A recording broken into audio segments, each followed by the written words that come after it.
Yo, this is Teresa Weatherspoon, better known as Teaspoon, and you're watching Real Fans, Real Talk. Live from the can. Vibe the can. This is Real Fans, Real Talk. Real Fans, Real Talk. We as real as you thought. Real fans. What's going on? Welcome to another live edition of Real Fans, Real Talk. Oh man, it's a Tuesday night, but we still got a lot to get to in the sports world, a lot going on right now. But before we do get into all the sports, let me introduce my co-host, my brother, Eric Sanchez, aka Legend in Two Games. What's going on? What's really good, bro? You already know what time it is, man. We got too much to get into. We're not gonna waste no time, man. Let's get right to it. I agree, 1,000%. You know what? Actually, before we do jump into the sports, let me just say this. Because I know you guys been asking. We confirmed Valerie Still will be back with us next Monday night, March 9th, the anniversary of the death actually of the late great Biggie Smalls. Yeah. But Valerie Still will be back with us next week. So all the unanswered questions, and if y'all got any new questions, next Monday we're gonna get to all of that, and you guys should by the end of the next Monday y'all have all the questions answered that y'all want. All right.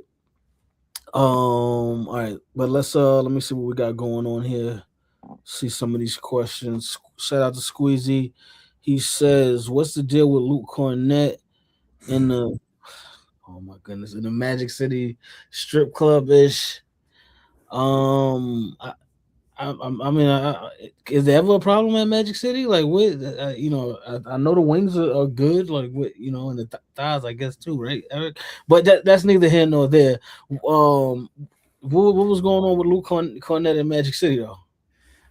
He made some comments. I mean, they weren't. I don't perceive them to be like derogatory comments. He just felt like, it's not an event that the league should be promoting, that the Hawks should be promoting, that he said it's kind of degrading to women.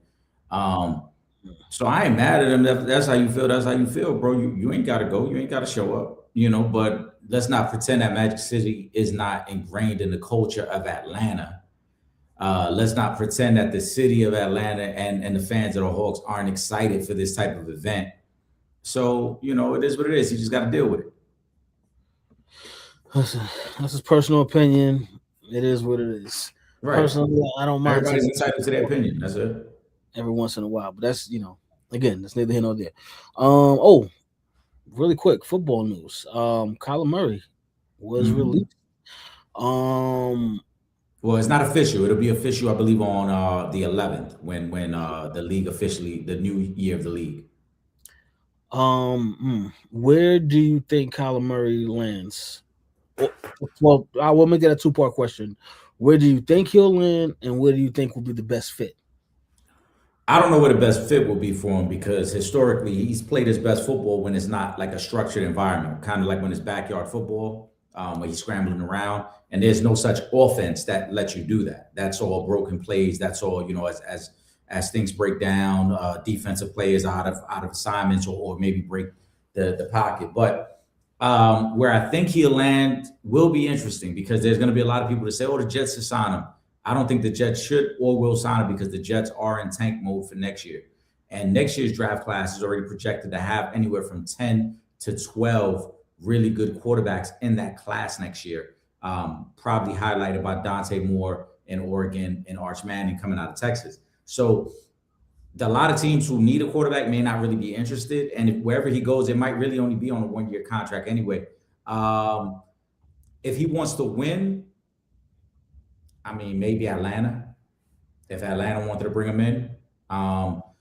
If he's looking for a contract, I don't know where he's going to get that at, to be honest. So he might have to just back up somewhere, or he might have to go somewhere on a one-year deal, understanding that, this team has bigger plans moving forward after me anyway.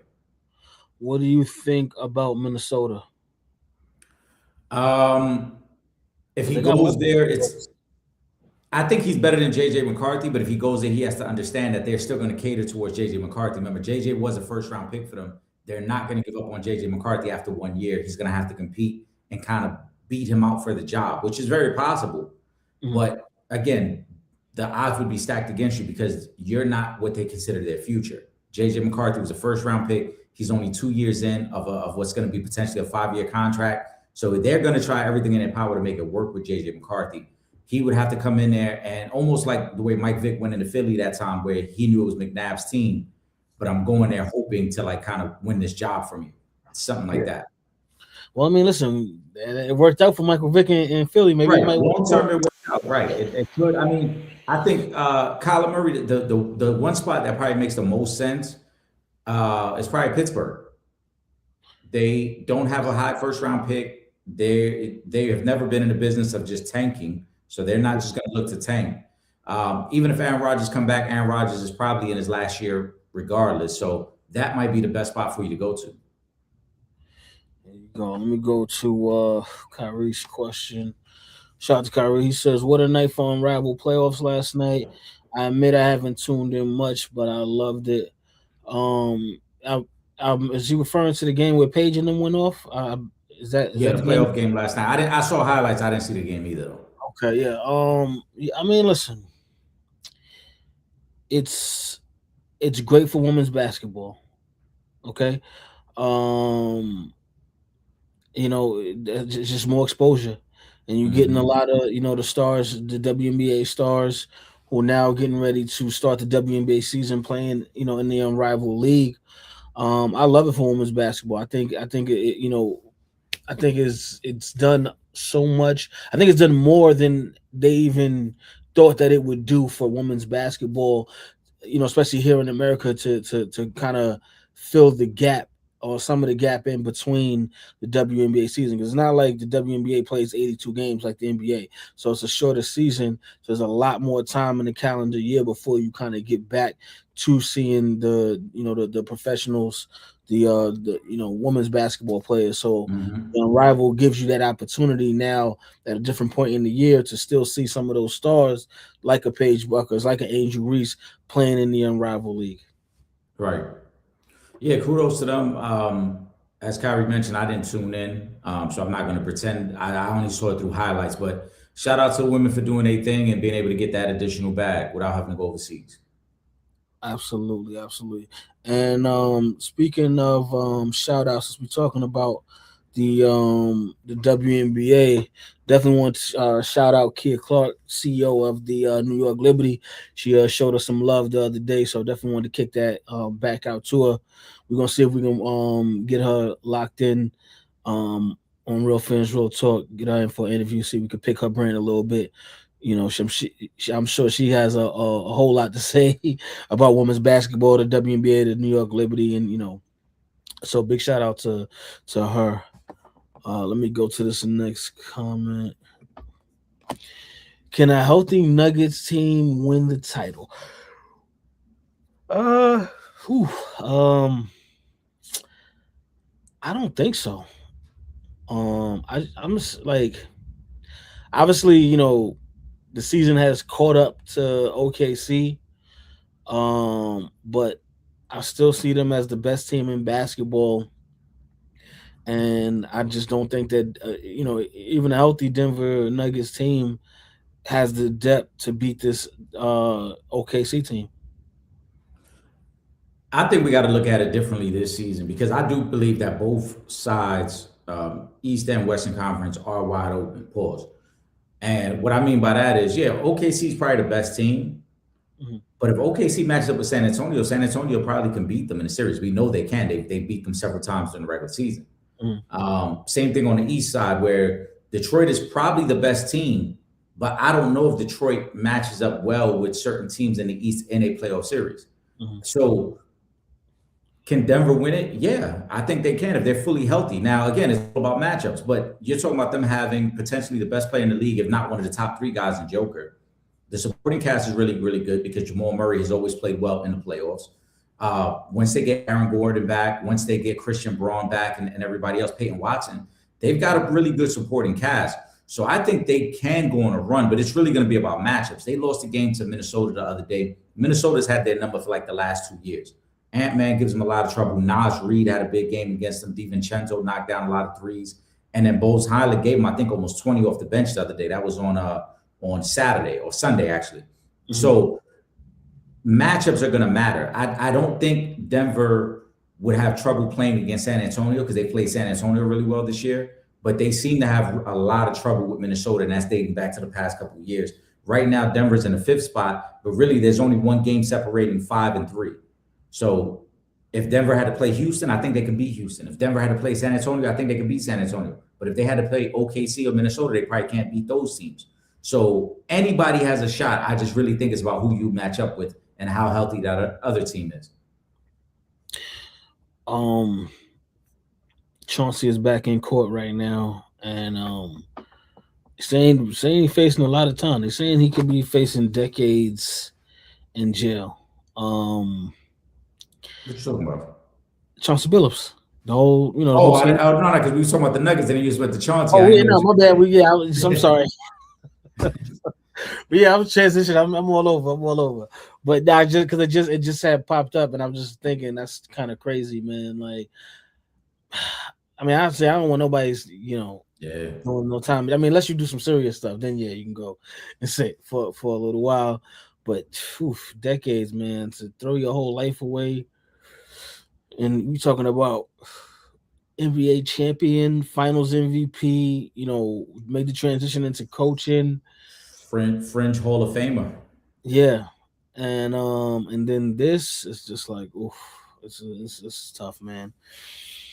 But we're gonna see. He's back in court, so we'll update you guys on that week, as more develops. Let me go to Ron's question. Chances Tatum return hurts the Celtics chemistry, so we probably getting 85% Tatum right. It takes a full year playing to be back. Yeah, I don't think we get 100% Jason Tatum if he comes back this season. I think the most, depending on when he comes back, we get is 90% Jason Tatum.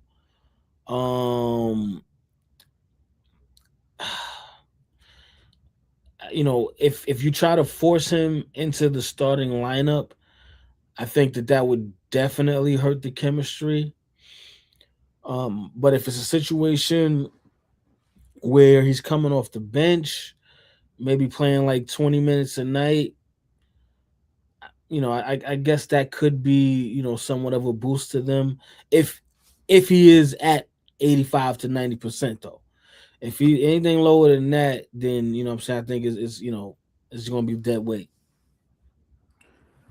So in a perfect world, yeah, that's how it plays out. He comes off the bench, you kind of stagger the minutes with him and Brown, and it never becomes a conflict and it never interferes with the way the team has been run for the year.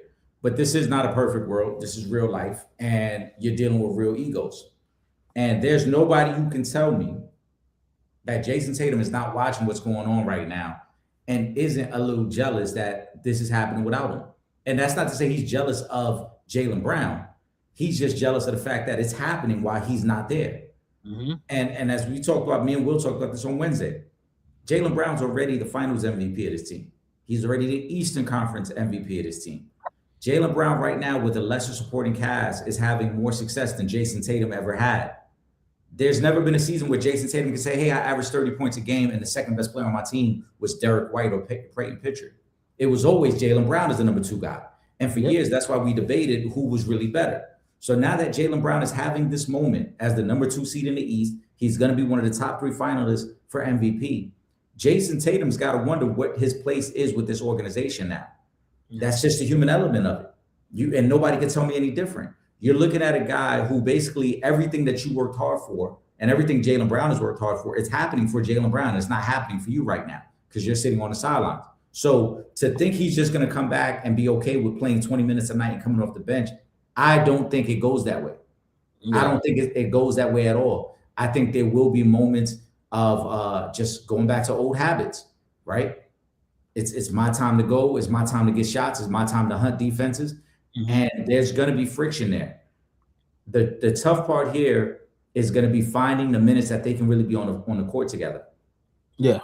60 games that Jason Tatum has not played. Jaylen Brown has been your best player. Tatum has to fall in line and understand that not only has he been our best player, but now I got to come in and probably be our number 1 defender. We can't ask Jaylen Brown to keep being the top defender. I got to come in and fill that role. I got to get mine off the glass now. I gotta figure out how I'm going to get my 15 shots tonight. And that's something completely new for Jason Tatum. And I do think it will affect this team. Now, luckily for them, we're here in March talking about this. They get about a month and a half, 2 months before the playoffs start to figure it out. I believe right now, early reports are that he's going to make his debut this Friday. So he's going to get almost 2 months to get himself ready for the playoffs. If they can figure it out, perfect, and the East gets even tougher. But I promise you, there's going to be moments where we come on this live trip and there's going to be comments saying, yeah, the Celtics ain't right since Tatum came back, because the human element of it is that Jason Tatum, who was your all-world guy, who was your all-NBA guy, is now looking at a team that's completely different since the time he left. Go look, and if anybody doesn't believe me, go look at the shot charts. Go look at what they were running on offense for Jason Tatum the last few years in comparison to Jaylen Brown. Now the roles have completely reversed, and Jason Tatum's got to get comfortable being the number 2 guy and playing quote unquote the Scottie Pippen role, and that's going to be a challenge. Good. Let me go to Hoop Central's question because it's another Boston comment. Hoop Central says, "I'm amazed how Boston has retooled their team and still one of the best teams in the East and league. Period. Warriors, pay attention." They did an amazing job for a team that a lot of people thought were going to tank it away because their superstar was not going to be there this season, and Boston said, "No, we're still a championship team." This kind of actually reminds me of MJ retiring the first time and the Bulls still, kind of doing their thing with Scottie leading the way and getting them to the Eastern Conference Finals. Only difference is that you actually got a chance that Tatum may be able to come back. But the moves that they made, that and in addition to guys like Derek White taking his game to another level, Peyton Pritchard taking his game to another level, because I seen it the other night. Pritchard had like 25 and 9 or something like that the other night. Maybe Caitlin Clark should have been too offended with the comparison from Reggie Miller with the way Pritchard been playing as of late. But they did an amazing job retooling this team without losing much, and they already had a solid young franchise building core of Tatum and Jaylen Brown. Both of these guys are relatively young. So they already had the core there, and just now, you let Horford go, you let Porzingis go, you're actually able to move in, a new center to kind of fill that void, and then you obviously Jaylen Brown playing like an MVP, playing on the MVP level, just is the icing on the cake with this team. Yeah, and you can't even compare the two, because the Warriors, obviously, they loaded up. They went on their historic run of 5 straight NBA finals appearances, right? But then the injuries, they had to be working back from injuries. Yes, because Steph was out, Clay was out for a little bit. Obviously, they lose KD. The team as a whole was older as well, because guys like Sean Livingston was leaving, guys like Andre Iguodala were leaving. So you weren't the same team. Whereas Boston, like you said, was still very young, and they were able to kind of tinker with the roster. It was still Tatum and Brown, but it became the trade for Derek White, bringing back Al Horford, trading for Porzingis. It was the other little smaller moves that were able to work. So you can't even compare. And to say Warriors pay attention, I mean, last time I checked, the Warriors got 4 NBA championships. The Celtics with Tatum and Brown got 1. The Warriors would take their side of the coin any day of the week. And you know what? The Warriors were retooling as they were winning championships, right? Because if you forget, they won it. They won the championship. Right. Lose. They retooled with Kevin Durant. Right. They go get KD. So it's then they retooled again with a lot of the young guys that helped them beat Boston, a couple of years ago. So they were actually retooling. The difference is that the stars or the superstars in Golden State are all already past their primes. Right. Obviously, Clay's not there anymore, but the injuries took a toll on helping him, pushing him past the prime. With Boston, Jaylen Brown and they're not even 30 yet. That's what I'm saying. Yeah. So there's a huge difference because of the age. But when the Warriors were in their prime and they were retooling, and those guys were younger and still in their prime, that's what they were doing. They were little pieces You had the Loonies that came through. You had the Bogats. You had Children. You had all these guys that they kept swapping in and out. And then then you had the Gary Payton Juniors. You had the Jordan Poole, who was a big contributor. You had the Andrew Wiggins came in for a couple of years, helped them. You know what I mean? So they were actually retooling. The problem is just that now Draymond's not in his prime anymore. Before obviously, Clay's with Dallas now, but prior to that, Clay was already past his prime. Steph is still on the tail end of his prime, but he's only one person. He's also older, and Steph is still getting hit with little ticky-tack injuries that's causing him. That's what I'm saying. You can't even compare it, because if Boston never wins another championship, did they retool, or did they just keep shuffling the deck hoping to get back? Right? The Warriors went on their run, had to deal with the injuries, because also let's not forget the timing of those injuries changed everything for the Warriors. Clay got hurt in Game 6 of the Finals. He missed the whole next season. Kevin Durant gets hurt in the Western Conference Finals, and then officially gets hurt and is out in the finals. So now you lose two of your top 4 guys for the next season. You're going to punt on that season regardless. There's nothing you can do at that point. It's almost like Indiana, the way they lost Halliburton last year. You lose them so late in the season that you have no chance the very next year. It's gonna take you 2 years just to get back. So the Warriors retooled. They got back. And if those guys don't get hurt, there's I think it's safe to say that they beat Toronto in that NBA Finals. They would have beat Kevin Durant and Klay Thompson don't get hurt. Right. They would have beat Toronto. We know that. So and that's no slight to Toronto, but we got to go. They would have beat Toronto. You take away, the arguably the best player in the league at that time with Kevin Durant. You take him out of the mix, and you take Klay Thompson out of the mix, who's maybe the second best shooter of all time.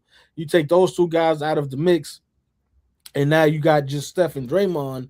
Makes things a little bit more easier for Toronto to get the win. But if those guys are playing, we there's a lot that would be changed as far as in these all-time rankings throughout the course of history, because if those 2 injuries don't occur, now you got Steph Curry with 5 rings, you got Kevin Durant with 3 rings. There's a lot in the record books that changes if that doesn't happen.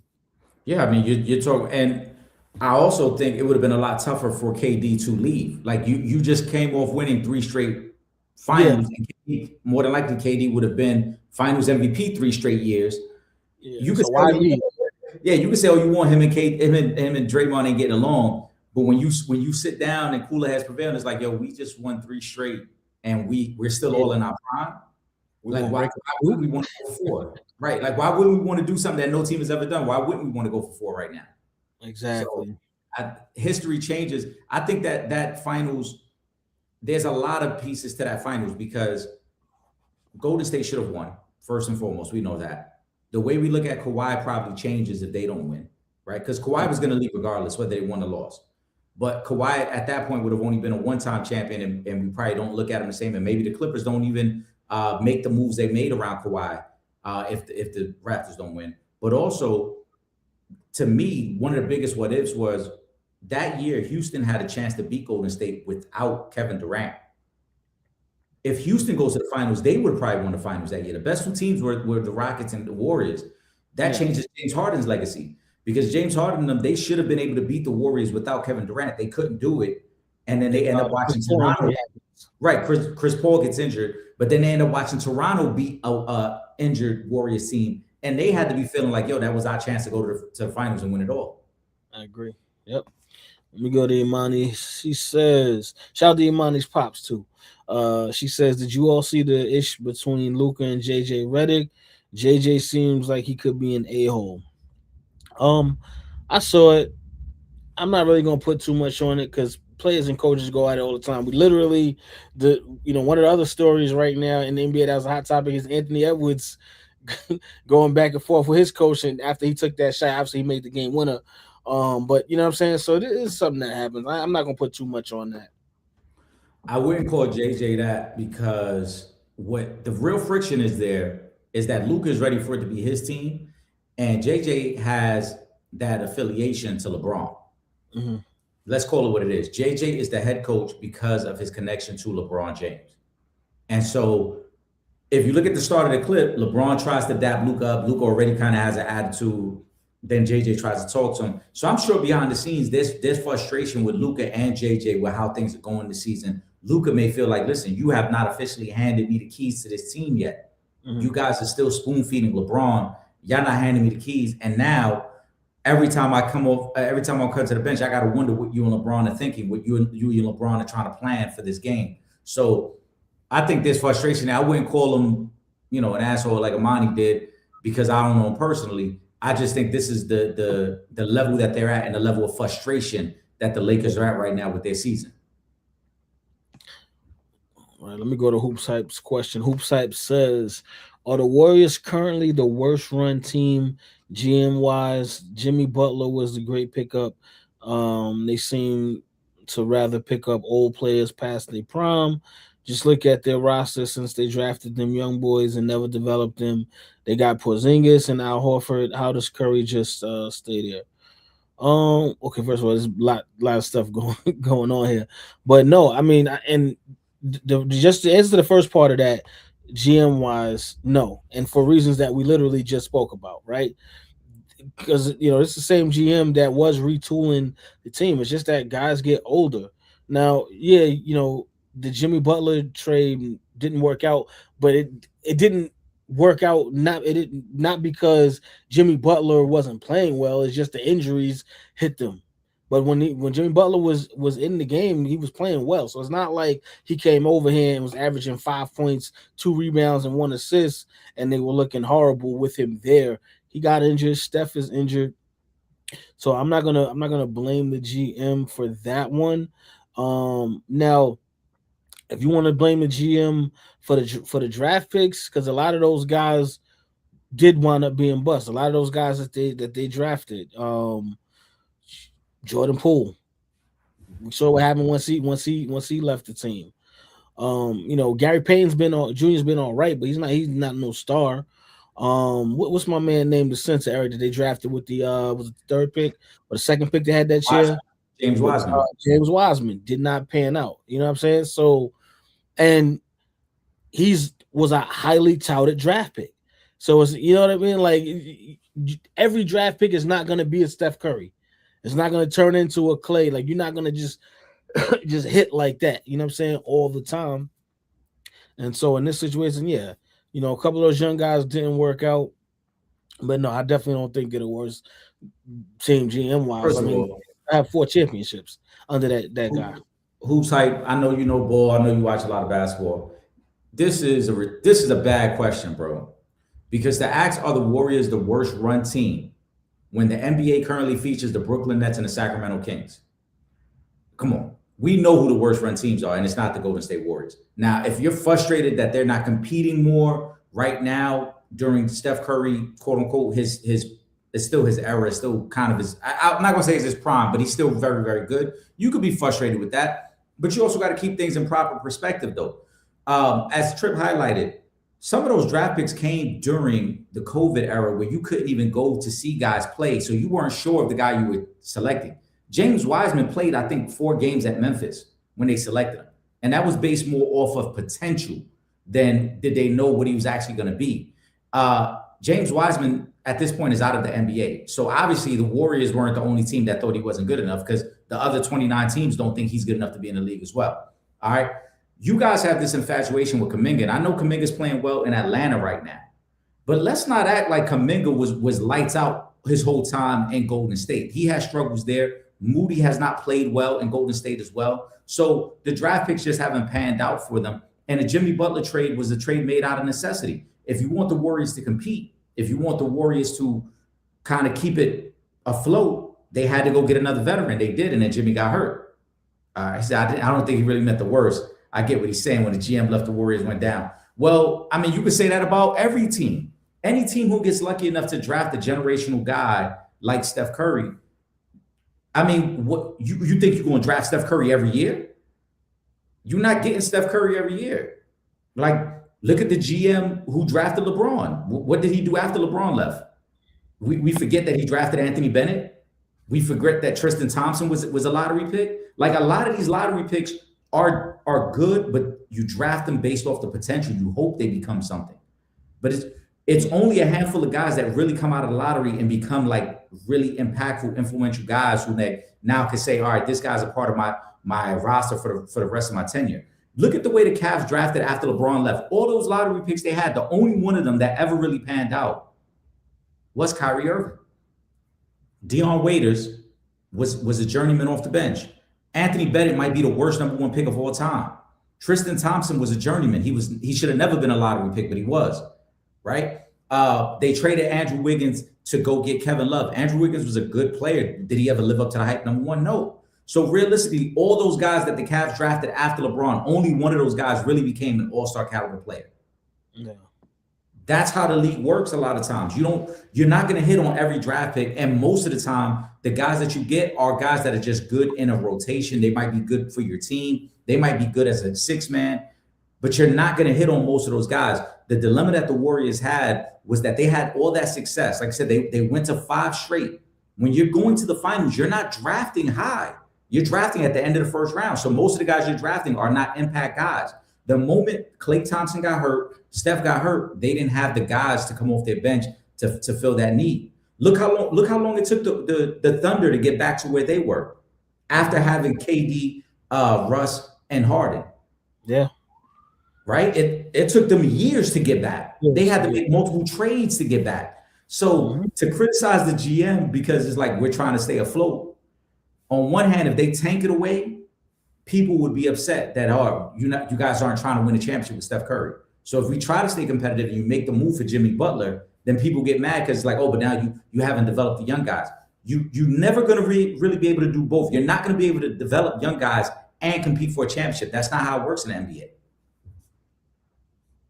Let me throw this up. Anthony 716 says, I'm new, but you said people think Kuminga is good. What do you think about his game personally? I like his game. Listen, we have not even seen enough of his game right now to really make a good assessment of Jonathan Kuminga. I know he started off good in Atlanta, but there ain't nothing in Atlanta, so he pretty much could do whatever the heck he want out there. So he probably has a green light to shoot 25 shots a night in Atlanta, where he wasn't gonna be able to do that in Golden State. And in Golden State, he wasn't doing anything else other than scoring, and the scoring was inconsistent when he was scoring. So I think that's the thing with Kuminga. But all right, he starts off out the gate with Atlanta with a couple of good games. Let's see what his numbers look like at the end of the season, because he's only been there for a week and a half now. So let's see what the numbers look out during throughout the course of the regular season, if he's still putting up crazy numbers every night. I think Kuminga's a great athlete, and I think he can play ball. He's not a scrub. He's not some dude that's just like he running around and get cardio out there. No, he's good. He's a good athlete. I just don't think that he is a complete player. He's not a guy, I think, that fundamentally you would say, all right, he could be in our rotation to help us win. And the reason I say that is he's not a consistent enough three-point shooter. He's not a consistent enough shot creator. He's a high-volume guy. What he's doing in Atlanta right now is no different than what Cam Thomas did a couple of years ago in Brooklyn. Remember when Cam Thomas got that opportunity a couple of years ago in Brooklyn Trip, and he was dropping 30 balls and everybody was going crazy? But it wasn't winning basketball because he was a high volume shooter. So if you catch Kuminga on the right night, yeah, of course he's gonna look good. He's a great athlete, right? You see the highlight dunks since he's been in Atlanta. You see him scoring points, yes. But now force him to play within a system, force him to be efficient offensively. Instead of getting 25 shots and I say, hey, you're only gonna get 15 tonight, and let's see how effective you are then.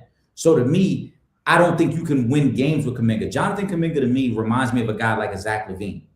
Yeah, Zach LaVine could ball. Anybody know that. But can you win anything with Zach LaVine? Has anybody ever won anything with Zach LaVine? No. But if you look at the raw numbers in the stats, you're like, oh, yeah, Zach averaged 25 a night. He should be good. Yeah, but he's also taking 25, 30 shots a night. You're not playing winning basketball. So Anthony says, I thought he helped the Warriors in games in the finals versus Boston, but I'm saying you said people love Kaminga. What you mean? I'm talking about it's been an ongoing joke within the comment section within our followers and our supporters because everybody thinks that Kuminga should have had a bigger role in Golden State. So that's what I'm talking about, Anthony. I think he had moments in their finals run. The same thing with Moses Moody, same thing with Gary Payton. He had moments, but consistently, can he help you win? I don't think he can because, like I said, he doesn't space the floor well enough. He doesn't do other things aside from being able to be a volume scorer. And if you put him on a team with Steph and at that time Clay, obviously we know where the offense is funneling through. They're going to get most of the shots. You got to figure out a way to be effective with your 10 to 12 shots. And he wasn't effective enough in that role. And that's why Golden State, I think, moved on from him. All right, let me go to Pooh's comment. Shout out to Pooh. She says, did you all see Byron Scott's recent comments on what? I love you, Pooh. On Trips LeBron. Yeah, I saw them. You know, he shouldn't be a Laker anymore. I mean, what y'all want me to say to that? Like, he shouldn't be a Laker. Like LeBron gonna do what he wants. As long as he want to play, he gonna play. Like, all right. Now, you know, Byron Scott was a Laker, so he's entitled. He was in member of that Showtime team, so he definitely is somebody that can speak on the situation.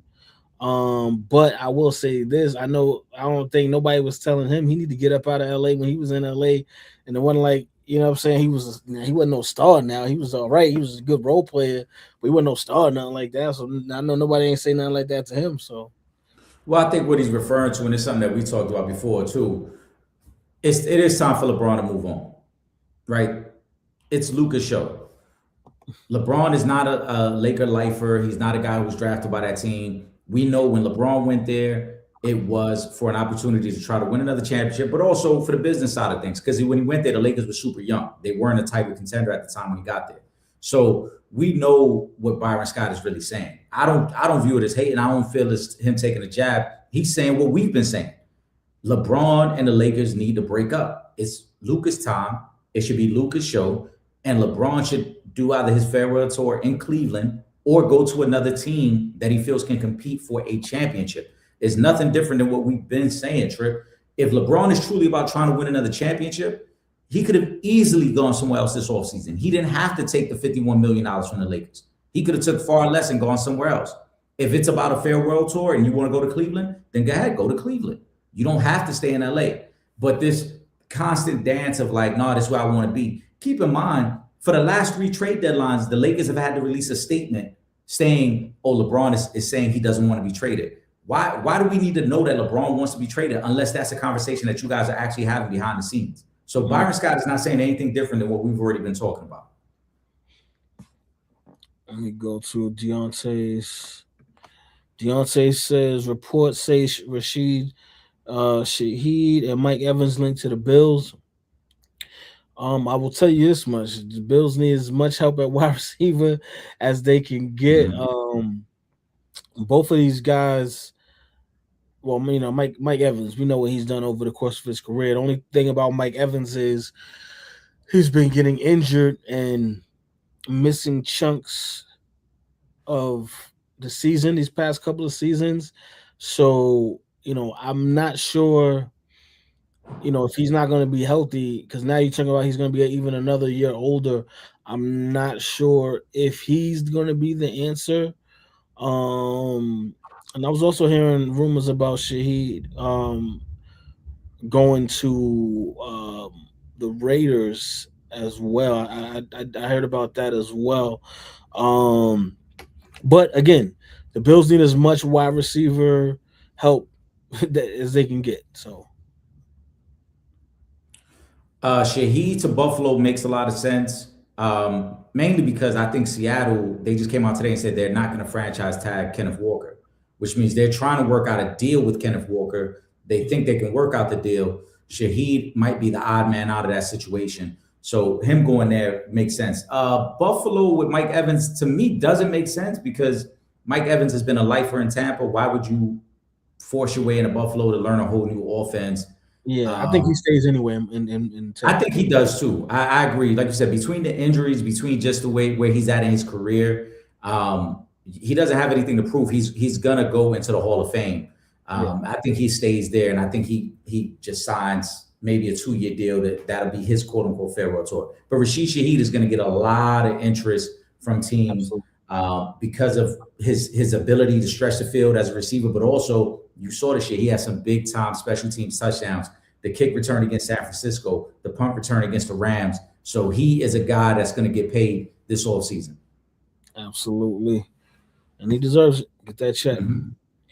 Shout out to Ron. He says, I seen Valerie still will be back on next week. I'm so excited for us to finish up with her. Yes, we are. Eric and I are excited as well. Told y'all just be patient. We're gonna get it done. And we officially got the day. I told y'all she wanted to come back for Women's History Month. She's super excited about coming back. Actually, now that y'all reminded me, I gotta send her the link for next week's show that she'll be able to log in because she already texted me about sending her the link. So yes, she will be back next week. And you guys can get all the ABL questions, whatever WNBA questions out of the way.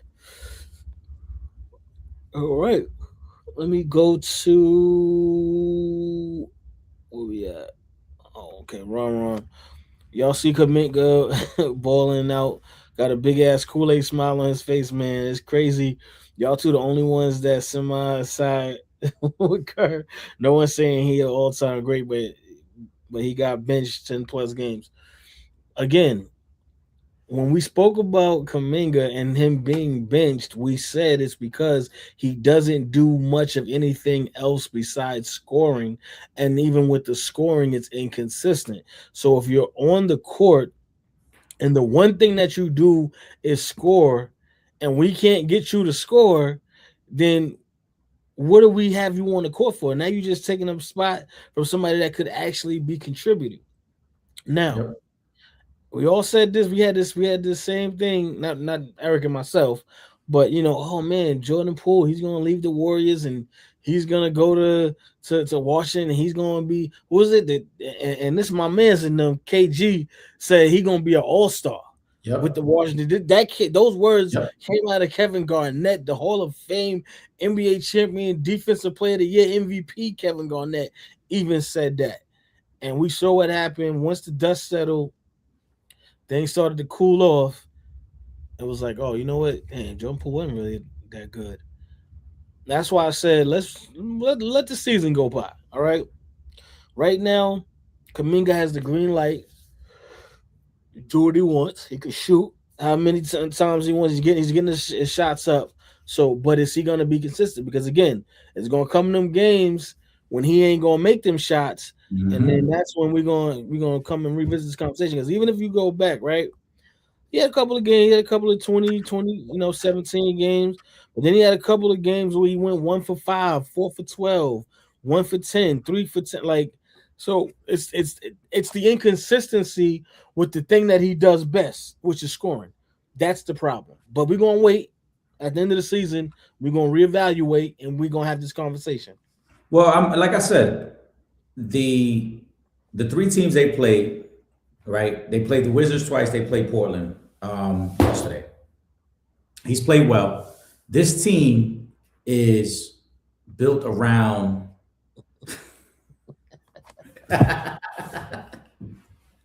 Shout out to Kyrie, but this team is expected to be built around Risha Shea and Jalen Johnson. That's the direction they're going with this team moving forward. Can Kaminga fit into that with this team? Is he going to be like the slasher off the baseline and they're not going to expect him to do much other than run the floor? And maybe it works, right?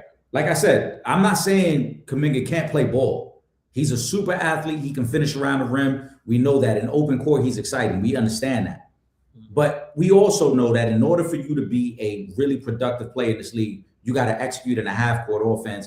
And then you also, like I said, you got to be a guy who can impact winning, as Trip said. So even when you're not scoring, are you good enough at helping on the boards? Are you good enough as a defender? Are you at least enough of a threat to shoot the 3 ball where defenses have to respect you?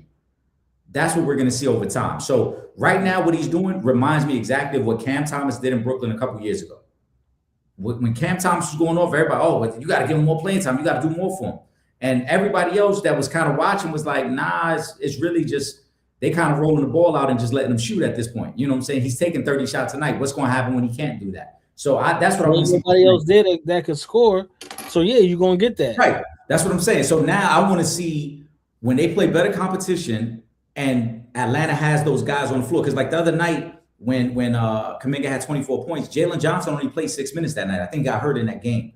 So Jalen Johnson normally is the focal point of your offense. He's normally the guy who would be getting the shots.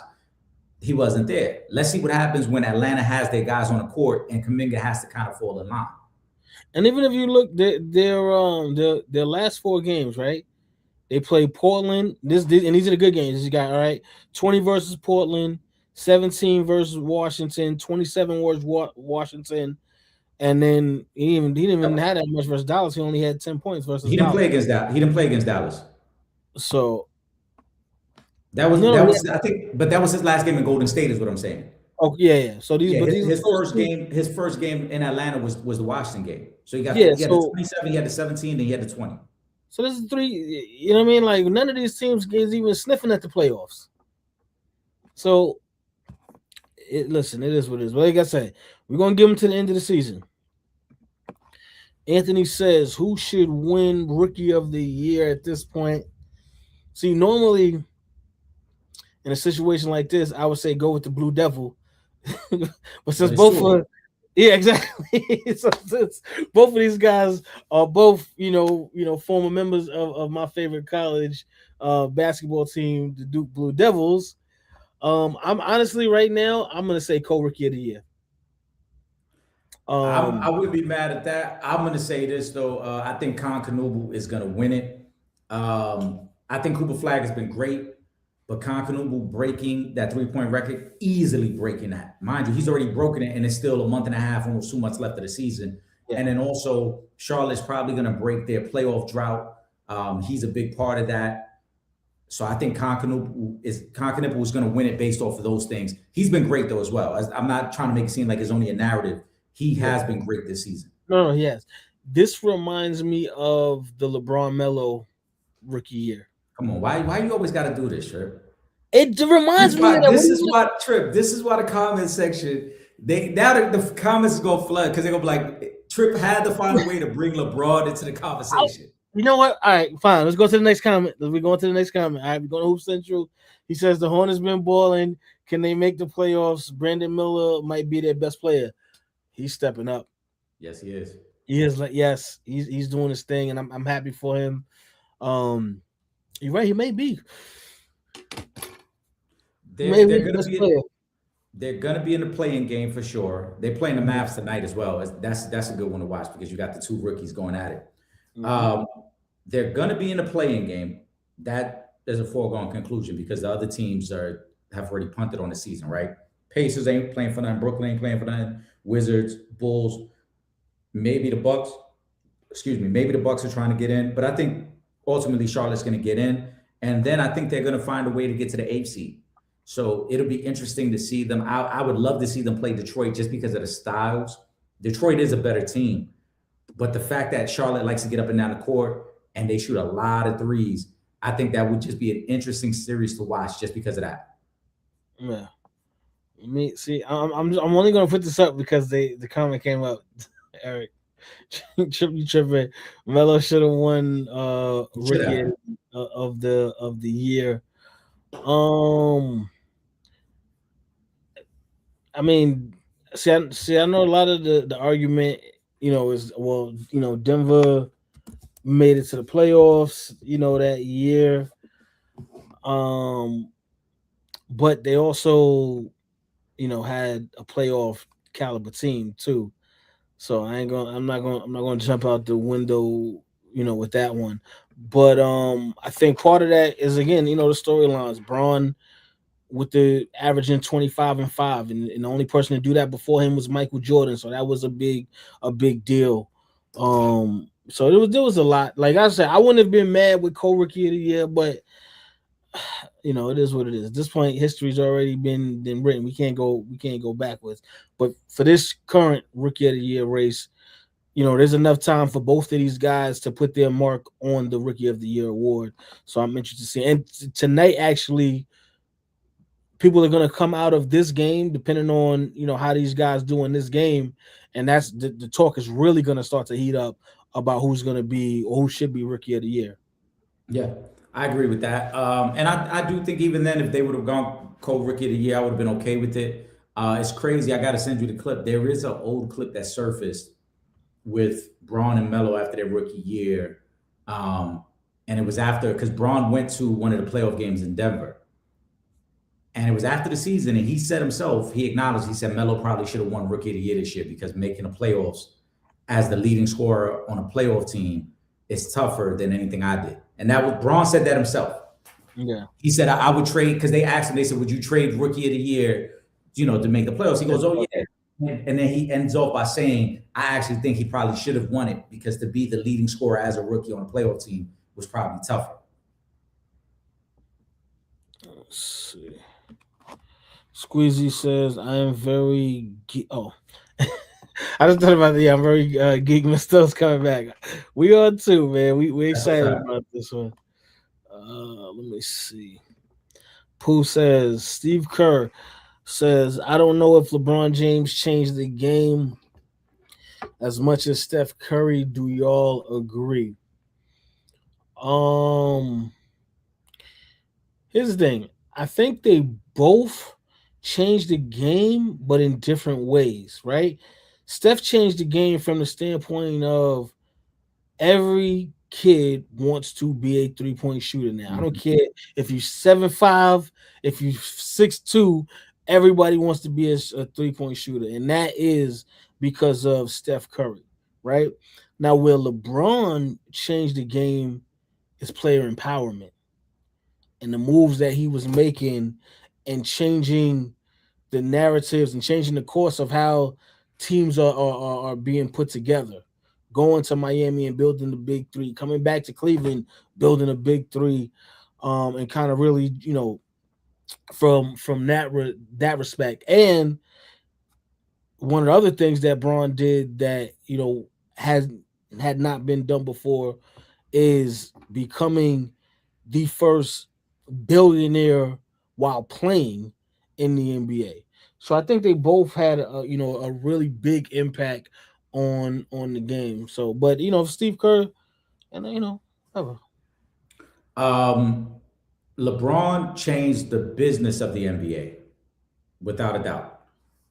But Steph did change the game of basketball. Steph Curry changed that more than LeBron James did. The ability to shoot from distance, even the way teams as a whole put their roster together and the way they play now. Steph Curry, prior to the analytics, prior to people saying the mid-range game is dead and that you need to be shooting either layups or threes, that was Steph's game. And so you look at how everyone now wants to play this 5-out offense, and everybody's got to be on the perimeter, and everybody's got to be able to shoot from distance, and everybody wants to be a threat the moment they cross half court. That is all Steph Curry. So in terms of the business of basketball, nobody's changed it more than LeBron James. He found a way to monetize every aspect of the game of basketball. And I'm not saying that in a bad way, it's just the facts, right? He created this thing now where every player wants to be a brand and every player is worried about how their brand looks. But Steph Curry, the actual game of basketball, Steph Curry changed that far greater and far more than LeBron James did.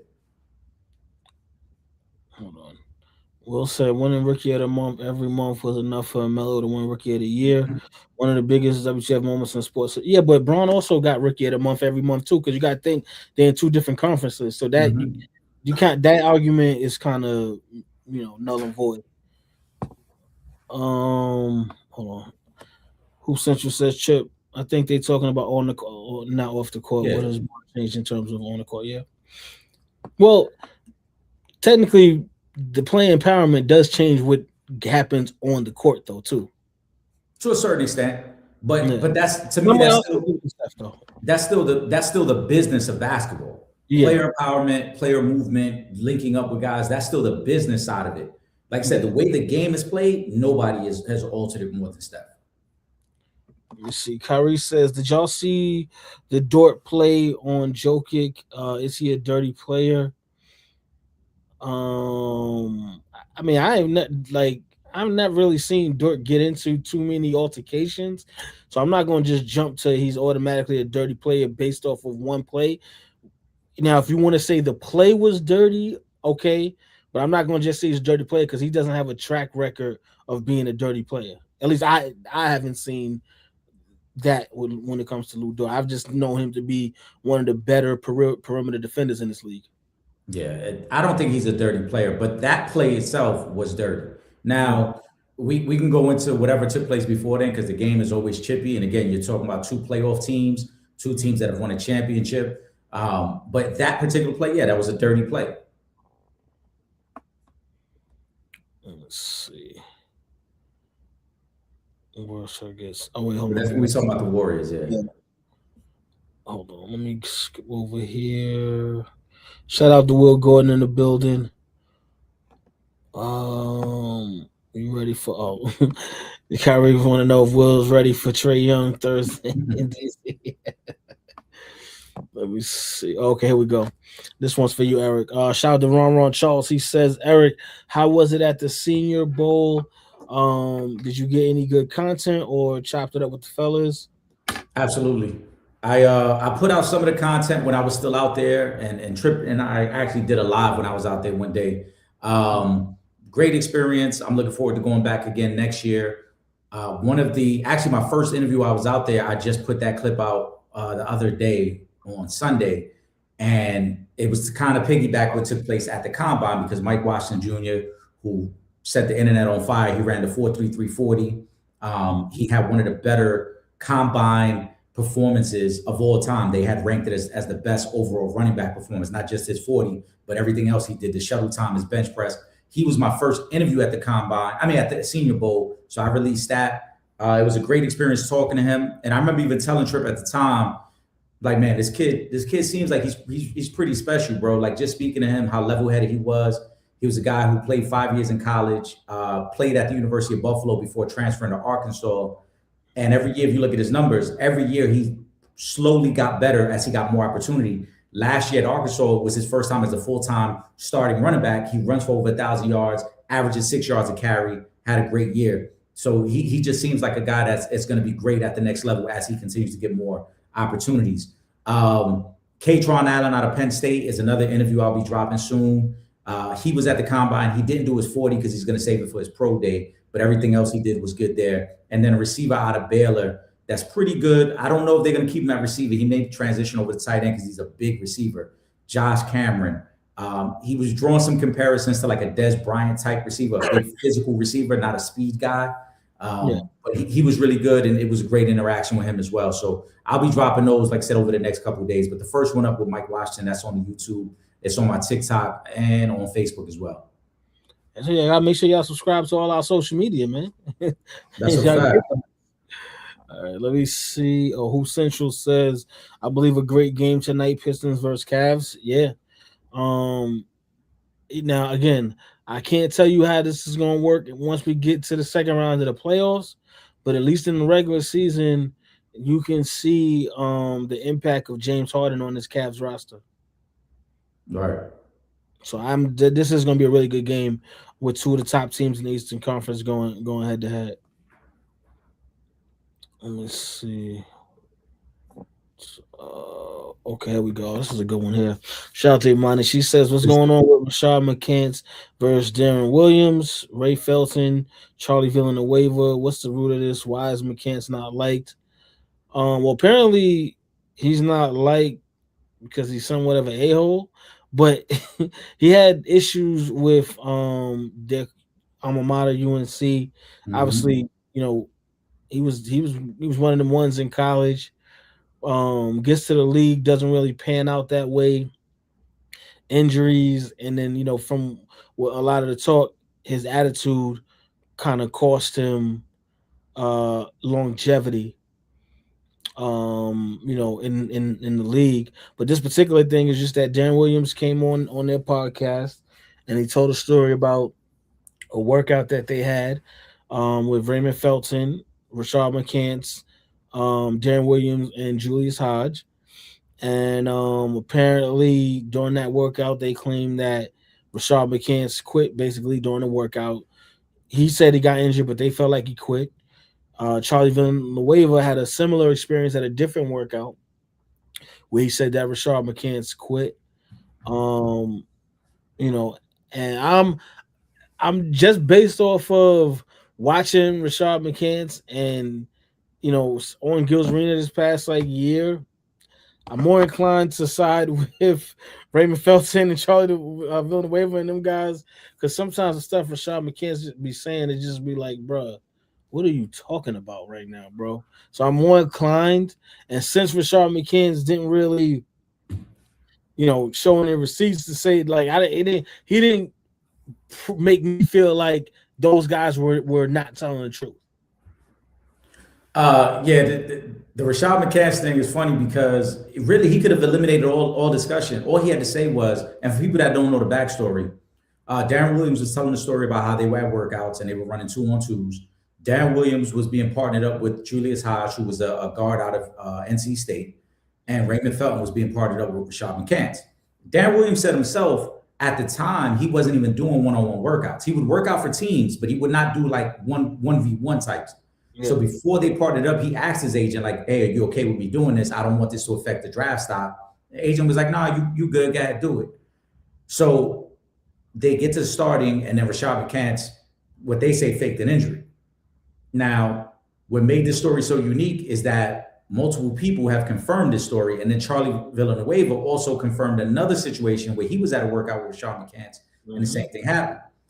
It really picked up steam because Julius Hodge, who hasn't spoken on this, but on his Instagram, he reposted what Raymond Felton said, and then in the comment section, he confirmed that that's how it happened, that he was actually yelling and cursing at Rashard McCants to get back on the court, and Rashard McCants didn't want to get on the court. Yeah, and Pat Bev also called him out. Pat Bev has also said that, right? And said he ran him out the gym too in a workout. Now, this is why I say Rashard McCants, he let his emotions get the best of him. Rashard McCants, all he had to say was, I wasn't scared to face you. My agent told me not to do any workouts. And had he done that, everybody would be like, all right, that makes sense. Because Darren Williams just said the same thing. That Darren Williams was like, I actually wasn't going to play until my agent gave me the green light. That is nothing out of the ordinary. That's very real. A lot of guys who go through the NBA combine and the workouts say the same thing, that their agents will advise them to stay away from doing one-on-one workouts or one-against-one guys. Because if you're playing against a guy who might be able to expose some things about your game, it could affect your draft stock. But instead, he got super emotional and tried to call out these guys and make them seem like they was liars. And then he even tried to take a jab at a very serious medical condition that Charlie Villanueva has by calling him sick because he has alopecia. That was out of pocket. Right. So he came across as a clown. Yeah. Let's call it what it is. Rashard McCants, he could say whatever he wanted about Raymond Felton, Charlie Villanueva, any of them guys. All of them guys had a better NBA career than you. Rashard McCants was good at UNC. He was a bust in the NBA. Raymond Felton had a solid NBA career. Darren Williams was in college, because Rashard, we're gonna give him his flowers. He wasn't that guy in college. That's a fact. But he was the best player. He was the best player on that team. Yeah. So we're not going to front like he wasn't the best player on the team that won a national championship. But if you're talking about guys who went to the league, you was not better than Charlie Villanueva in the league. You wasn't better than Darren Williams. You wasn't better than Raymond Felton in the league. So they have every right to voice their opinion. He wasn't better than Pat Beverly. No, he wasn't better than Pat Bev. So if we voicing opinions, why wouldn't I believe what they telling me? Because these are guys who have been successful at that level that you could not be successful at. Yeah. And you telling me that not one, not two, but three different players have a similar story of being in a workout with you and you quit? Come on, bro. Everybody not just hating on you, bro. Yep. So, yeah, I'm not, I like I said, I'm more inclined to side with Raymond Felton and those guys. It is what it is. Will, I'm gonna put this statement up here, but I'm gonna pause it for you because it sounds reckless. I get what you were trying to say. I don't know if you meant you guys played in a one-on-one game of basketball, and I don't know if this was a true story or not, but I'm gonna say pause first because this statement is wild, what you just said. All right. I can't say it like that. The second half is the fourth part. Okay. Shout out to Will. I just want to know, Will, you got, and maybe you'll let me know tomorrow when we go live. You was keeping points during the pickup game? You was keeping points of what you gave. Like you was a real Mamba mentality or something. Like I'm at 12 right now. Listen, I have no idea. I don't know. Well, you know, it's nothing but love. Oh man, I'm sorry. Let me go back down to this next comment. Where we at here? Will wants to know, does Max Crosby stay in Oakland? I mean, if they're smart, they'll keep him in Oakland if they can actually, because they got a lot of things that a lot of areas they gotta fix. But Max Crosby is one of the better defensive guys in this league. So why wouldn't you want, you know, if I'm Oakland, you know, why wouldn't I want him there? Excuse me, if I'm Las Vegas, I'm bugging. You said Oakland, Right. Las Vegas. Yeah, But I was about to say he won't be staying in Oakland. I don't think he lives out there in Oakland. But I know what Will meant though. But I don't think he will stay, not because they don't want him. He is a great player. They're in a rebuild, though, Trip. Let's call it what it is. And remember, at the end of the season, he was not happy about the fact that they wanted to bench him, quote unquote, for the tank. Yeah. And I think they're just going full rebuild. You know, you look, the best players on that team right now, aside from Max Crosby, are going to be on the offense. They're going to draft Mendoza as your quarterback, Jency as your running back, Brock Bowers as your tight end. They're going very young, and I think they can get a lot of good draft capital for him. So I expect to see him traded on draft night. Let me ask you this, Eric, while we're talking about the Raiders. Going into next season, is Brock Bowers the best tight end in football?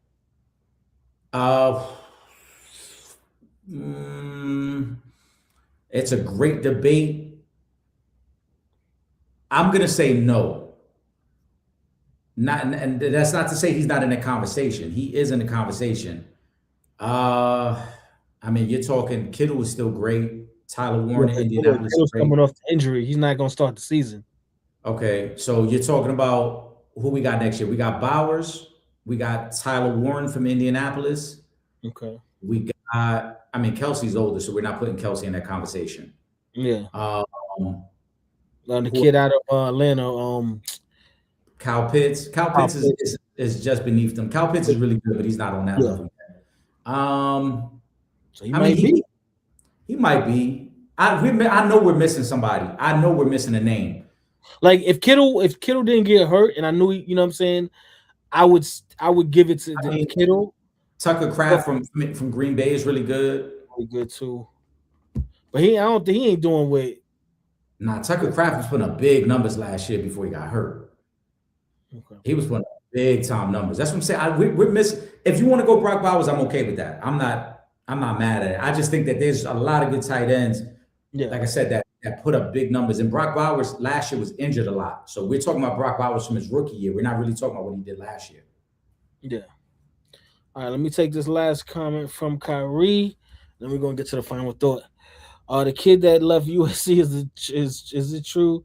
He was 32 with 4 kids. It don't sound.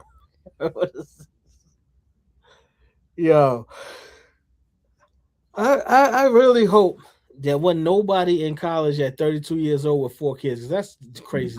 They've already come out and said that's not true. That was an account on Twitter had put that out, or X now, had put that out immediately saying, oh, he was 32 with 4 kids. He is 26.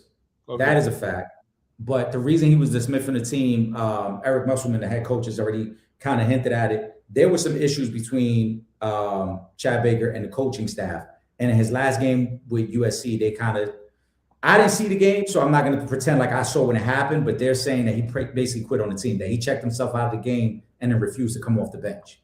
So he pulled the Rashad McCants. Yeah. Is that what you said? Oh man, Eric, that's a great point, Will. You're right. That is a great point. I apologize for questioning the statistician at your pickup game, because you're right. Eric, give us a final thought, man. Man, shout out to all the supporters. It was another great episode rocking with you guys. Don't forget, we're back tomorrow night, 7:30 p.m. We got some things in store. You know, we got to get to the NBA, and we got to get into whatever NFL conversations come up. As Trip mentioned today, Kyler Murray looks like he's going to get cut. And there's a lot of other stuff going on. But we're back tomorrow, 7:30 p.m. Yes, sir. Just want to remind you guys again, Miss Valerie Still will be back with us next Monday, March 9th.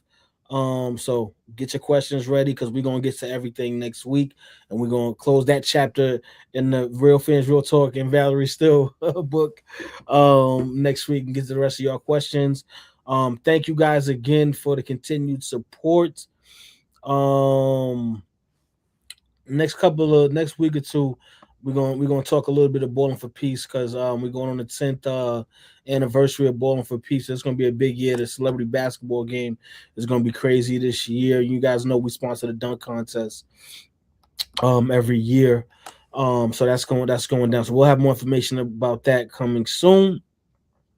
Make sure you guys are following us on all our social media, Instagram, Twitter at Real Fan Talk, Facebook.com/Real Fans Real Talk. And of course, subscribe to that YouTube channel, youtube.com/For the Fans Productions. If you're not in the New York City area and you can't watch us on Thursday nights from 8 to 9 p.m. on Verizon 43, do not worry. All you got to do is go to the website, realfansrealtalk.com, click the red button on the homepage, and you can watch from anywhere in the world. And make sure you subscribe to the two best podcasts moving, man. That's the Real Fans Real Talk and the Sanchez Show podcast. Eric and Will be on tomorrow night. If I can get home early enough, I will get on with the bros tomorrow. You know, my Wednesday schedule will be crazy though, guys. But with that being said, for myself, Trip Young, my brother, my co-host, Eric Sanchez, aka Legend in Two Games, we up out of here. Peace. This is Deion Grant from the New York Giants, Super Bowl champ, and you're watching Real Fans Real Talk. Live from the can. By the can. This is Real Fans Real Talk. Real Fans Real Talk. We as real as you thought. Real